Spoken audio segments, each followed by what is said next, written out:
Cycle চুরি করতে গিয়ে হাতে নাতে ধরা পড়ল এক দুষ্কৃতী। এদিন দুপুরে চাঞ্চল্যকর ঘটনাটি ঘটেছে রায়গঞ্জ শহরের বিদ্রোহী মোড় এলাকায়। স্থানীয় দোকানদার ও পথ চলতি মানুষেরা ওই দুষ্কৃতীকে বেধড়ক মারধর দিয়ে পুলিশের হাতে তুলে দেয়। পুলিশ সূত্রে জানা গিয়েছে, ধৃত ওই দুষ্কৃতীর নাম রেজাউল হক, বয়স 22 বছর, বাড়ি রায়গঞ্জ থানার শীতগ্রাম গ্রাম পঞ্চায়েতের শেয়ালতর গ্রামে। পুলিশ সূত্রে জানা গিয়েছে, দুদিন আগে রায়গঞ্জ শহরের বিদ্রোহী মোড় এলাকায় একটি কাপড়ের দোকানের সামনে থেকে এক কর্মচারীর সাইকেল চুরি হয়। সেই বিষয়টি সিসি ক্যামেরায় ধরা পড়ে। থানায় লিখিত অভিযোগ দায়ের হয়। এদিন বিদ্রোহী মোড় এলাকায় অন্য একটি দোকান থেকে সাইকেল চুরি করতে গেলে ধরা পড়ে যায়। এরপর শুরু হয় গণধোলাই। খবর যায় রায়গঞ্জ থানায়। পুলিশ ঘটনাস্থলে এসে অভিযুক্ত দুষ্কৃতীকে গ্রেপ্তার করে রায়গঞ্জ থানায় নিয়ে যায়। অভিযুক্তের বিরুদ্ধে এর আগেও একাধিক চুরি ও ছিনতাইয়ের ঘটনার অভিযোগ রয়েছে। এদিন অভিযুক্তকে রায়গঞ্জ মুখ্য বিচার বিভাগীয় ম্যাজিস্ট্রেট আদালতে তোলা হলে বিচারক শর্ত সাপেক্ষে জামিন দেন।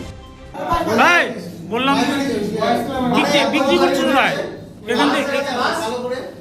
এখান থেকে কি চুরি করলি? এখান থেকে কি চুরি করছিস? সাইকেল কবে করছিলি?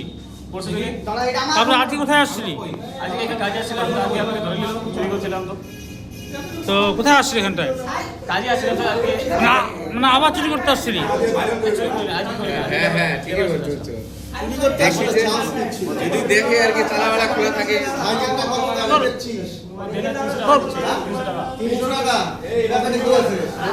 তোর বাড়ি কোথায়? তোর বাড়ি